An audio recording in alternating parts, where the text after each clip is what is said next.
Hello, hello tout le monde, everybody. Oh là là, que je suis distraite. Je voudrais ici particulièrement remercier la personne qui m'a fait savoir que j'avais manqué un petit bout de la vidéo. Et en effet, je pense que j'ai pas téléchargé comment faire les boîtes. Aussi, je vous remets la petite bande, comment je dirais, la petite bande imagée qui vous montre le calendrier, hein, pour prendre le temps de vous expliquer pour les boîtes, mais aussi pour les papiers digitaux, parce que j'ai pas mal de questions, donc j'en profite. Sachez que pour les papiers digitaux, l'idéal, c'est de les imprimer sur du papier 160 grammes, voire 210 grammes. Alors, dans l'absolue perfection, sur du 160 grammes pour la couverture de l'album, et pour les boîtes, moi je ferai du 200-210 grammes. Ceci dit, le calendrier en entier a été fait avec du 160 grammes. Alors, la deuxième chose, moi j'ai imprimé au laser parce que j'ai une imprimante laser couleur. J'ai cette chance, oui, je l'ai reçue, donc voilà. C'est une imprimante laser qui est très économique. En fait, ça me revient, si je calcule bien tout, à genre 5 ou 6 centimes la copie, papier inclus. Voilà. Et donc, c'est vrai, les personnes qui disent que ça coûte cher, si on fait un jet d'encre, en effet, ça revient cher. Donc, moi, j'ai beaucoup de chance d'avoir ça. Et du coup, ça me revient moins cher que des papiers de scrap.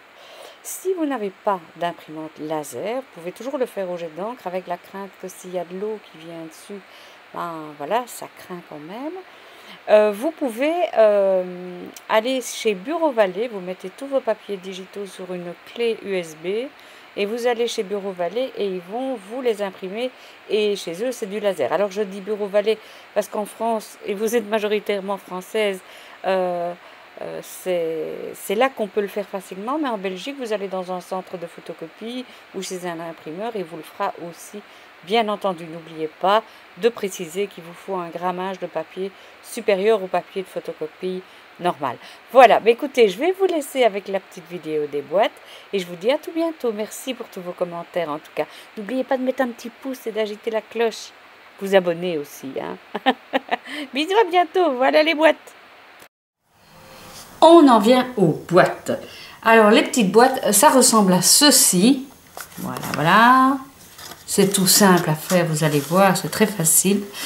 Pour que ça s'ouvre plus facilement, on va mettre ici un petit ruban avec une attache parisienne, comme ça plié en deux pour pouvoir soulever le couvercle. Parce que vous allez voir que les petites boîtes, une fois qu'elles sont collées dans l'album, ou dans le livre, appelons-le comme on veut, sont quand même relativement serrées. Et donc, ben, il vaut mieux avoir un petit quelque chose pour ouvrir la boîte, sinon on va un peu défoncer tout le bazar. Bien! Quant aux chiffres, je vous en parlerai tout à l'heure. Je vais vous donner des petites astuces. Si vous n'avez pas de machine de découpe, on va en reparler, c'est promis. Donc, c'est parti. J'ai coupé un morceau de papier. Alors ça, c'est un que vous ne connaissez pas encore, mais qui va arriver, qui s'appelle Noël en mots. Et ici, il est sur un fond de bois. Je l'aime vraiment bien. Et on va faire des plis. Alors, on peut avoir une tablette de rainurage comme il y a chez Stampin' Up, etc. Mais j'ai voulu faire simple, en hommage à une jeune fille qui est venue passer un samedi avec moi, hein, Bernadette, tu te reconnaîtras. Et on a, voilà, je lui ai promis que j'allais faire simple pour que ce soit accessible à tout le monde. Donc je vais faire les choses avec mon massicot. On va s'éloigner comme on peut. Voilà, donc le massicot c'est ceci. Hein. Voilà, voilà, voilà, voilà. Ok ? Donc ce que je vais faire, c'est que je vais utiliser un plioir ou bien, si sur mon massicot, j'ai une lame qui ne coupe pas mais qui marque le pli, je peux utiliser ça. Mais je vais le faire vraiment pour celles qui n'ont vraiment pas de matériel. Donc pour marquer le pli, on va se mettre sur l'envers. Et alors, dépendamment de l'épaisseur de votre papier, ici, j'ai imprimé sur du 160 grammes. 160 grammes, c'est pas beaucoup. Donc, on va pas y aller trop fort avec notre plioir, sinon on va passer au travers du papier. Donc, qu'est-ce que je fais? Je sais que je dois faire un pli à 2 cm. Donc, je me mets ici à 2 cm. Voilà. Je rabats ma réglette en tenant bien mon papier en place. Et avec mon plioir, je vais dans la rainure où normalement le massicot coupe et moi je passe avec mon plioir. Ok. Et je fais la même chose, donc on est sur le petit côté et je fais la même chose à 8 cm. Donc je vous rappelle que le papier il fait 10 par 18. Donc je ne suis pas obligée de mettre la rainure, je peux y aller directement. Voilà, vous voyez. J'espère qu'on voit bien. Ah, c'est blanc sur blanc, hein. Mais dans l'idée je pense que vous voyez. Hein. Voilà, je préfère passer 2-3 fois doucement que d'y aller franco et de trouver mon papier. Hein. Pourquoi je le fais sur l'envers? Parce que ça va se plier plus facilement sans abîmer l'avant. Là, je retourne mon papier et je recommence à 2 cm. Je suis désolée que ça se voit pas bien, mais je pense que vous comprenez l'idée. Donc, je fais 3 fois doucement. 2 cm, 8 cm. Toujours en me mettant dans la rainure où la lame passe normalement. 8, 10. Voilà, maintenant on entend les chouettes. Je crois que c'est des chouettes. 10, après les vaches. Et 16. 16, voilà, il est ici le 16. Je vais m'aider du 2 qui est par là pour être sûr, parce qu'il est un peu à la jointure. Voilà, ok. Voilà. Maintenant, je peux ranger mon massicot, mais je garde bien précieusement mon plioir et je sors ma paire de ciseaux. Retenez, voilà, attendez. Hein. Oh, je suis confus. Ah oui, c'est comme ça se voit. Retenez qu'on va juste faire des entailles sur les grands côtés. Les petits côtés, on ne fait pas d'entailles. Donc, on va toutes les lignes qui vont jusqu'à la ligne centrale, on va les entailler. Ce sera plus facile que je vous explique comme ça. Voilà, je m'arrête à la ligne du pliure qui est là. Voyez? Oh oui, comme ça on voit bien. Voilà. Et je fais la même chose de l'autre côté. Voilà. Voilà. Je vais doucement parce que je sais qu'il y en a qui n'ont jamais fait ça. Donc, pour celles qui ont déjà fait, ça semble enfantin, mais bon, c'est important. Et là, je vais juste faire une petite entaille pour avoir plus facile à monter ma boîte, comme ceci. Voilà. Toutes les petites flippettes, hein, toutes celles qui sont petites, je vais faire comme ça. Les grandes, on les laisse intactes. Mais les petites flippettes, on va les appeler comme ça. Hein, on leur donne un petit nom gentillet. Mais c'est un aide-mémoire. Voilà. On les entaille comme ceci. D'accord? Et on fait la même chose de l'autre côté. Flippette, flippette. Voilà. Je sais que ça peut paraître lent pour certaines, mais pour celles qui débutent, je pense que ça peut être aidant. Voilà. Ok, maintenant, on va prendre le plioir et on va marquer tous les plis. Voilà. Donc, on y va. Et là, on peut y aller sur l'endroit. On marque bien tous les plis. On aurait pu le faire avant si on voulait. C'est égal le moment où vous le faites. Ceci dit, on en profite pour se dire que tiens, le papier a un sens. On n'a pas envie de voir l'écriture, la tête, le par-dessus tête, etc. Il va falloir y songer quand on va monter la boîte. Donc pour le moment, voilà, on marque les plis tout simplement.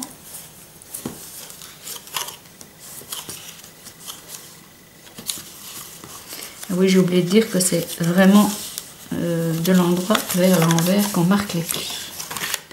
Voilà. Bon, réfléchissons. On va regarder notre boîte et on va se dire, ça, c'est le couvercle, parce que je veux que la boîte s'ouvre comme ceci, bien sûr. On y pense, mais pas tout de suite. On va d'abord prendre les deux premières flippettes. Évidemment, si vous prenez un papier qui n'a pas de sens, c'est bien plus simple. Hein. On est bien d'accord. Hein. Alors, la colle, j'en mets pas énormément. Hein. Voyez? On a tout fait un filet. C'est amplement suffisant avec celle-ci. Voilà. Et je ferme le coin. Voilà. Alors, ce que je fais moi, c'est que je tiens mon doigt quand même. Quand même. Je sais pas pourquoi je dis tout le temps ça quand je fais des vidéos. Quand même. Je sais pas quelle langue je parle. Voilà. Et je fais pareil ici. De l'autre côté, voilà. Et je tiens un peu, je vais avec mon doigt bien sur le bord pour être sûr que ça tienne sur le bord. Je pinceaute, etc., etc., etc. Voilà, c'est fait. C'est maintenant que je réfléchis. Alors, puisque ceci, ça va être mon couvercle, les flippettes qui sont ici, je vais les encoller. Comme ça, sachez que j'en ai fait beaucoup et que là, c'est la méthode la plus économique, ergonomique, comme vous voulez. Ces flippettes-là, elles doivent rejoindre le fond de la boîte. Donc, on ne va pas les mettre vers l'avant, on va les mettre vers ce qui sera le fond de la boîte. Voilà. Hop. Et hop. À nouveau, je pince avec mes doigts et j'attends un petit peu. Voilà. Voilà. Et ici, on termine la boîte alors. On en colle les deux flippettes. Et on arrive à la base de la boîte. On la ferme en fait. La boîte. Voilà. Et voilà.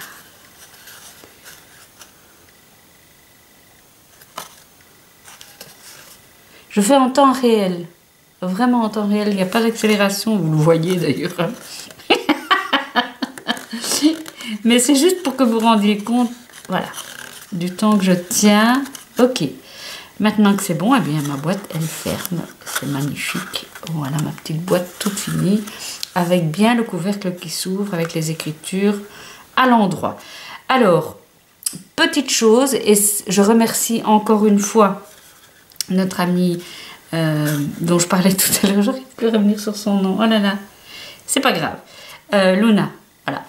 Je crois que c'est Luna, maintenant j'ai un doute. Elle conseille, et c'est pas une bête idée du tout, de laisser sécher en mettant, regardez bien, voyez, les deux choses qui normalement viennent à l'extérieur de la boîte, hein, les deux côtés du couvercle qui viennent à l'extérieur de la boîte, en mettant sécher la boîte comme ça, avec les morceaux à l'intérieur. Ainsi, le côté de la boîte va rester bien plat quand on fera quand on terminera le calendrier. Donc voilà, vous avez de quoi faire, il en faut 24. 24. Bien, passons maintenant aux chiffres. Pour les chiffres, pour ma part, je les ai découpés avec ma silhouette, évidemment, puisque là, quand même, j'en ai une autant d'utiliser. Ceci dit, je vais vous dire un truc. Est-ce que vous savez pour un calendrier de l'Avent combien il faut de chiffre 1, combien il faut de chiffre 2? Non, hein? Bien, je vais vous le dire. Les chiffres 1, il en faut 13. Les 2, il en faut 8. Les 3, il en faut 3. Je vous mettrai ça tout en dessous. Hein. Parce que c'est plus facile de découper, de mettre sur votre tapis, enfin, votre création silhouette, 13 fois le chiffre 1, 8 fois le chiffre 2, etc., etc. Ceci dit, une fois que vous les avez découpés dans le papier pailleté de chez Vassen, le problème, c'est que ça se décolle de la base. Et donc, pour les conserver, pour pouvoir les travailler, voici ce que j'ai fait. J'ai plastifié une feuille, quand même, ça y est, je recommence. Hein. C'est pas du 160 grammes, c'est du 210 grammes. Parce que le papier imprimante, ça suffit pas. Regardez dans la plastifieuse de chez Action, ça gondole. C'est la plastifieuse, la nouvelle machine qui met le foil en même temps. Là, voilà. Celle-là. Du 80 grammes, ça gondole. Du 160, ça pourrait aller. Moi, j'ai mis du 210 parce que c'est ce que j'avais sous la main. Donc, j'ai là une feuille. Oh. Là, je suis trop près, hein, je vais m'éloigner. Voilà, une feuille rigide, plastifiée, sur laquelle j'ai collé mes chiffres. Je les ai collés, donc j'ai maintenant une planche autocollante avec des chiffres. Tout simplement, voilà. J'en ai fait plein, parce que j'ai l'intention de faire quand même pas mal de calendriers. J'en ai fait plein et je les ai collés comme ça. Encore une petite précaution d'usage. À force de décoller, recoller, etc., ça ne collera pas super bien sur votre boîte malgré que c'est autocollant. Donc moi, ce que j'ai fait, je vais vous montrer avec un chiffre que j'ai beaucoup. On va dire le 1. Ce que j'ai fait, c'est que j'ai quand même pris ma colle.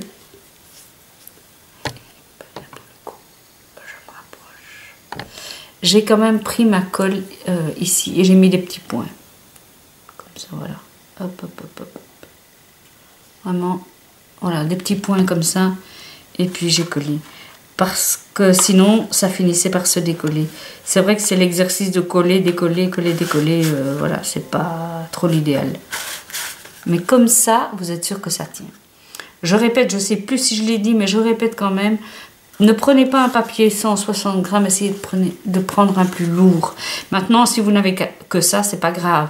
Si vous avez du papier scrap, en général, c'est plus lourd que du 160.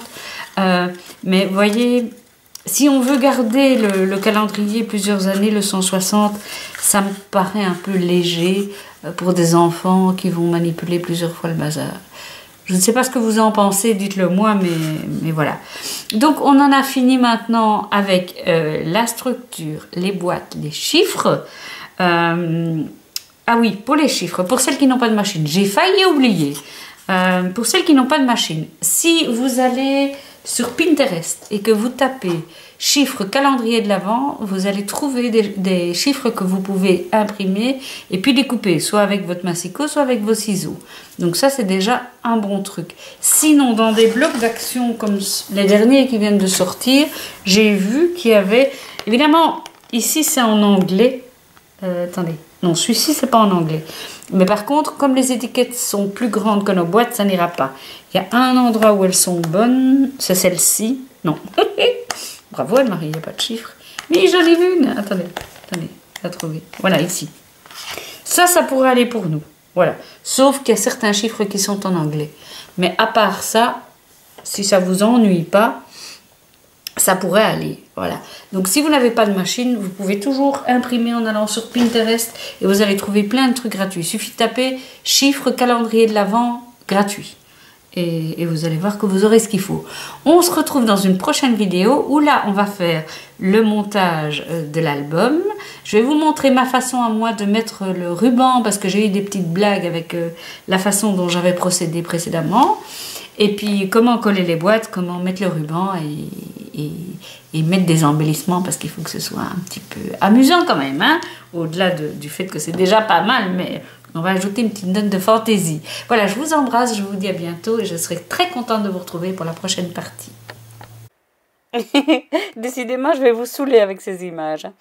Je reviens pour une petite chose encore pour les papiers, parce qu'il y a des questions qui arrivent et qui arrivent par mail, etc., par message privé. Si vous voulez acquérir rien que les papiers, il n'y a pas de souci. Vous allez sur la cagnotte, il y a plus de 30 papiers différents. Donc, ce qui est beaucoup, hein, bien entendu. Il y a 30 papiers différents, réutilisables à l'infini, puisqu'une fois que vous les avez, vous les imprimez tant que vous voulez. Et je vais faire une petite vidéo aussi sur comment les imprimer en format plus petit, si vous voulez faire des petites pièces.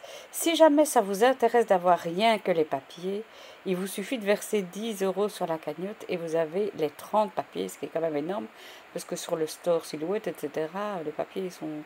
quasiment à 1 € pièce, donc voilà, c'est vraiment pas cher et c'est pour une bonne cause, hein. C'est pour simplement m'aider à créer ma petite entreprise. Donc voilà, si vous êtes intéressé que par les papiers, je mets le lien dans la barre d'infos de la cagnotte Litchi et vous aurez par retour de mail dans les 48 heures au plus tard les liens Dropbox pour avoir tous les papiers. N'oubliez surtout pas, si vous participez à la cagnotte Litchi, de m'envoyer un mail avec l'adresse mail à laquelle vous souhaitez que je vous envoie les papiers. Je vais mettre mon adresse mail dans la barre d'infos. Vous m'envoyez un mail à cette adresse en disant voilà, je t'ai payé sur la cagnotte Litchi au nom de, et voici le mail sur lequel je voudrais que tu m'envoies les papiers. Comme ça va vite, c'est facile et je ne dois pas rechercher votre adresse mail et essayer de vous retrouver dans mes contacts. Voilà, je vous embrasse, je vous fais des gros bisous, je vous remercie pour l'intérêt porté à ce calendrier de l'Avent, c'est un vrai bonheur. Merci beaucoup, bisous, bisous.